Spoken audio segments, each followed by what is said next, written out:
宋如玉好奇地浏览起了叶晨给自己的图片，这些人像基本都是 AI 筛选出来的。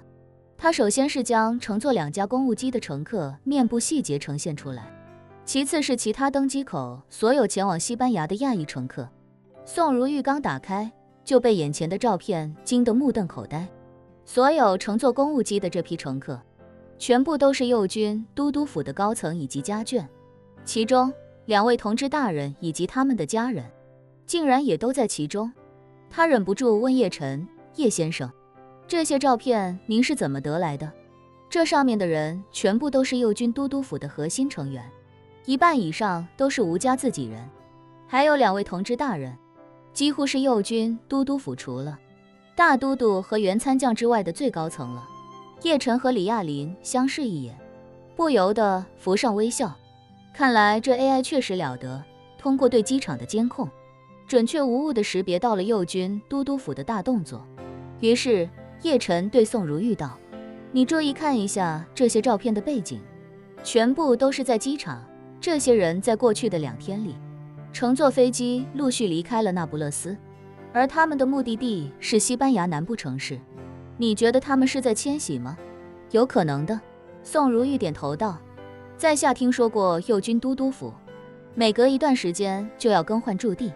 这中间如果遇到突发事件，也可能临时更换。至于换到哪里，在下还真不清楚。既然这么多人在短时间内前往西班牙，那很有可能新的驻地就在那里。叶晨听完，微微点了点头，开口道：“这么短的时间内进行这么大规模的人员转移，想来也应该是紧急命令。很可能就是因为这次他们在尼日利亚的失利以及你的失踪，以至于担心暴露了那不勒斯都督府的位置。”说罢，叶晨又道：“不过他们可能做梦也想不到，这么紧急的人员转移竟然会走漏风声。”宋如玉不由惊叹，叶先生的情报效率实在是太厉害了。都督府行事一向谨慎，每个人都有很多不同背景的合法身份，正常查根本查不出任何问题，竟然刚开始转移就被您发现了。叶晨微微一笑，宋如玉的思维逻辑和 AI 是截然不同的。人有的时候逻辑思维太强，凡事先想最直接的解决方案，就好像解鸡兔同笼的数学题，鸡兔关在一个笼子里，头有35个，脚有94只，要算出一共多少只鸡和多少只兔，人总要找到最简单高效的办法算出来，要用一套算法直击要害，而找出这个办法之后，将来再遇到同样的问题，直接套用那套解决方案去计算。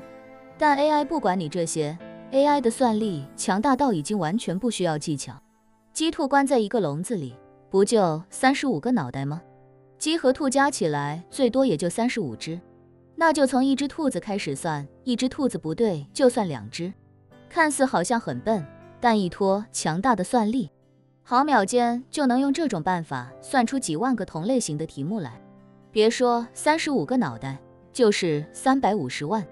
3500万个脑袋，对 AI 来说，也就是1毫秒之内的工作量。所以 AI 才不会拘泥于人类依仗的方式和方法，它就直接硬干。那么多机场，那么多乘客，那么多视频资料，就是逐帧逐项速点的分析，所以思考问题的广度也比人要宽泛得多。现在大量右军都督府的成员都被 AI 标记到了容貌，以后这帮人只要出现在 AI 的视线中，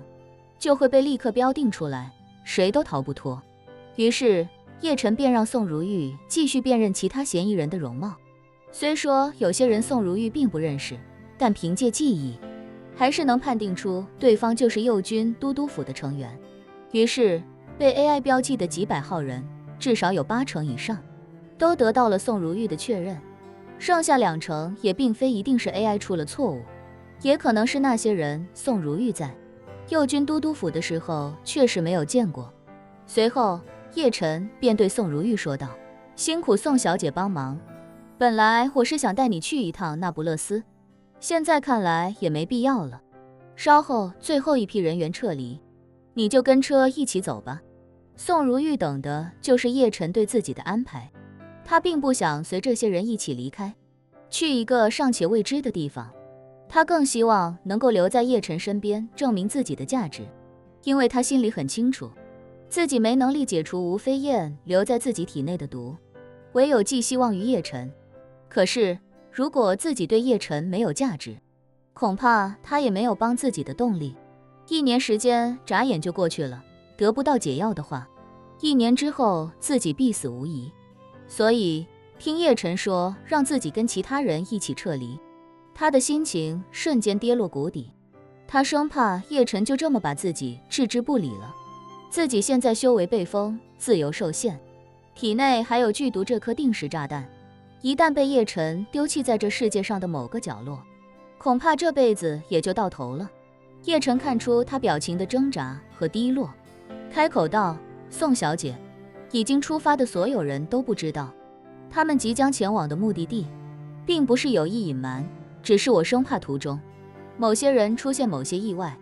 一旦导致目的地泄露给了破青会，连累的不只是这1万多人，还有之前我从塞浦路斯救过去的几千人，所以对你也是一样。你不知道自己接下来要去哪里，心里可能会有一些疑虑的担忧。不过我可以给你承诺的是，你跟他们去的只是一个临时落脚点，我还有这事情需要收尾。待我结束行程之后，便会返回华夏，届时我也会让人把你送到华夏去。我之前答应过你，要让你和云如哥见面，我自然会说到做到。叶晨这话一出，让宋如玉顿时如释重负，她感觉自己就好像劫后余生一样，红着眼对叶晨说道：“谢谢叶先生，谢谢。”叶晨微微点点头，说道：“行了，你去准备一下吧，马上就出发了。”好，宋如玉立刻说道：“那在下就不打扰叶先生和李探长了。”说罢，宋如玉向叶晨和李亚林分别鞠躬示意，随后小心地退出门去。宋如玉走后，李亚林便问叶晨：“叶先生，您打算去一趟西班牙吗？”“暂时不去。”叶晨道：“咱们的老祖宗有句古话叫穷寇莫追，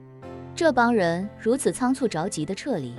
和穷寇已经没什么区别了，现在追过去意义不大，反正他们的动向已经在我们的掌控之中，就先让他们松口气。”“也是。”李亚林笑道，“现在追这些人也确实没什么意思，毕竟他们的大都督都还在摩洛哥。”叶晨点头道：“说到他们那个大都督，我还真想找个机会去会一会他。”李亚林忙问：“叶先生什么打算？擒贼先擒王吗？”叶晨笑道：“擒他也没什么意义，不过倒是可以借他给吴飞燕上点眼药。”说着，他问李亚林：“对了，李探长，你觉得那个厂长明天会过来吗？”李亚林道：“明天，最迟后天吧。”好。叶晨道：“最后一批人撤离之前，把这里恢复一下，现场打扫一下，我们俩留在这里，找个隐蔽的地方等他。”